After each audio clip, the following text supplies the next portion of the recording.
Getting to know you.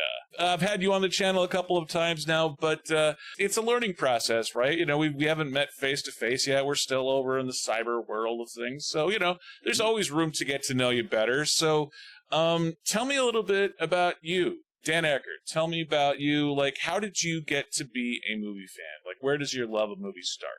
It's been a lot, I've been a fan since I was so young with Disney stuff, Pixar, Toy Story especially. I love Toy Story and Finding Nemo as well. And they just got me into the creative world that I wanted to create stuff and see more stuff like that. And Jurassic Park is one of, if not my favorite movie. Really, when Jurassic World came out in 2015, I got back in love with Jurassic Park because I went back and watched that one. And that's when I came up like obsessed with Jurassic Park. And I do love Jurassic World as well, but not in the same way because Jurassic World's more like a blockbuster fun monster movie. I loved the practical effects. I'm wowed by it as if I actually saw a dinosaur right in front of me. So yeah, Jurassic Park, Disney, they really got me. I love Steven Spielberg, so just that all that stuff just made me love film and love fantasy and imagination and everything. Of all those movies that you watched growing up, which is your favorite movie then, and which is your favorite movie now? Oh, Finding Nemo was like one of my favorites forever, and it's hard because I rewatched some Pixar movies last year, and I love Toy Story 1, but Toy Story 3 overtook Finding Nemo last year. I've always loved Toy Story 3, but it's just Finding Nemo was my favorite Pixar movie for the longest time. So I would say Finding Nemo was my favorite back then, and now Jurassic Park, I think, is my like favorite movie pretty much. And that's the original Jurassic Park from 1993. Yep, 1993. We share the same birth year, so I love that about it too. You're making me feel old.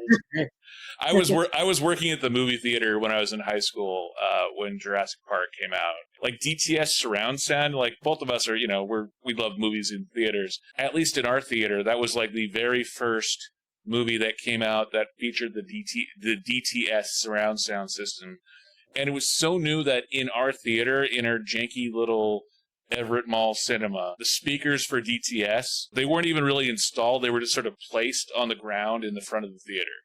Like, like if there was any sort of electrical anything, like, I hate to say it, but like it was like the theater, the speakers were all kind of pointed in whatever direction. So, I mean, 90s technology, but Yeah. yeah, great flick. I mean, Steven Spielberg at his finest, and to think that he shot that back to back, another great Steven Spielberg flick, Schindler's List. It's weird to think about that he was doing both at the same time, or he would be editing Jurassic Park while shooting Schindler's List. How long have you had your YouTube channel going? It'll be 3 years, I believe, in September. What's your favorite movie that you've seen since you started doing movie reviews on YouTube? I actually didn't do a review of it, but Everything Everywhere All at Once is one of my favorites. Top Gun Maverick, I also didn't do a review for, but that's one of my favorites. Yeah, those two were just great last year. Great flicks, Yeah. absolutely. I still remember watching Top Gun, the first one, in theaters. Barely remember seeing it because I didn't watch it several times, but like everyone else my age loved it because it was a military recruiting tool and I was 11 at the time, so Yeah. everyone wanted to be a fighter pilot after that, except for me. For whatever reason, I didn't want to be a fighter pilot. What's the biggest movie that you're looking forward to for the rest of this summer? Ah, I know it sounds crazy, but Barbie. The uh, Wait, really? Oh, yes, sorry. because just the it's not Barbie herself. It's just the cast and the creators behind it. You have Greta Gerwig, and they've written and directed Marriage Story, which was an amazing movie. They worked on Little Woman from a few years ago. So I'm just excited more for the cast and crew than I am, if it was just a Barbie movie. There is something about Greta Gerwig when you take a talented Oscar-worthy filmmaker, a big franchise, trust in them a little bit. The results are usually pretty good. Fingers crossed. I'm really hoping that this Barbie movie, because you could say, well, they're going to do a Barbie movie, and then, hey, Barbie, it's Ken, and then the first trailer comes out, and it was just like, wow, that actually looks kind of not bad. I thought it's really excited me. It looks really good. Yeah, What's your favorite Christopher Nolan movie? Inception. Inception? Nice. Yeah, I don't mind Tenant. I know a lot of people. I don't. I like Tenant. I like. I would love to see the director's cut of Tenet because the only thing I didn't like about Tenet was the fact that it's 2 hours and 30 minutes exactly. So everything about that film felt a little bit rushed and like he was trying to get in under some sort of contractually established runtime. So I would like to see it with a little bit more breathing rather than 2:30 on the nose. Yeah. What are you hoping for to do with your channel in the future? I'm hoping to hit 1,000 by the end of this year, which, I mean, if I'm on this trajectory that I've been on the past couple of months, I think that I could do it because I've gotten so many more subs just doing 40x reviews because I do a few.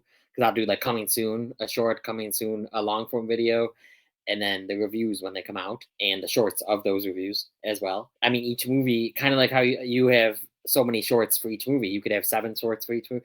That's kind of how I'm trying to do as well for 40x. Yeah, so I just want to expand it, maybe do more informational on 40x videos because sometimes people in the comments ask me questions. Some places get bubbles. I don't get bubbles. I don't get snow. So like information about some places will have this, some places will have that. I kind of want to research and do like the if there's a best place to sit during a 40x, maybe like the middle is a better place than the back. I don't know. So I just want to expand my 40x empire.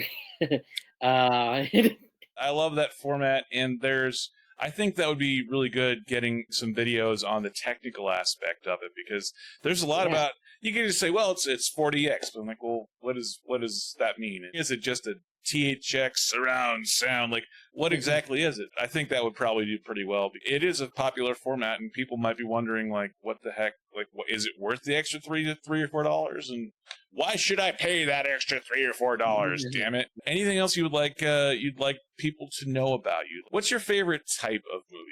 The comic book genre, I guess, then in theaters because I love like Endgame and Infinity War, No Way Home. When the crowd is wild, I actually like that. Not too. I don't want them being disruptive, but like clapping at a certain really good moment or yelling or being cordial about it. But I just love a good theater experience with the audience, which I don't like people, so I don't know why. No, no. Um, but no, I love horror and I love comedy. Obviously hit and misses. Every genre has some hit and misses. But No Hard Feelings, which just came out with Jennifer Lawrence, that was actually really funny, and that was one of my favorite comedies of recent years. And that was a really fun theater experience as well. Transformers: Rise of the Beast actually was one of my most fun theater experiences. Everyone was crazy. It was an early screening, and we all went wild for it. I was actually pleasantly surprised by Transformers: Rise of the Beast. I didn't think that I would be. Lowered expectations, plus a fun movie, actually. And Anthony Ramos really was amazing in that film. So, Dan Eckert, thank you for letting me get to know ya. I'm Yeah. still working on the out for that, but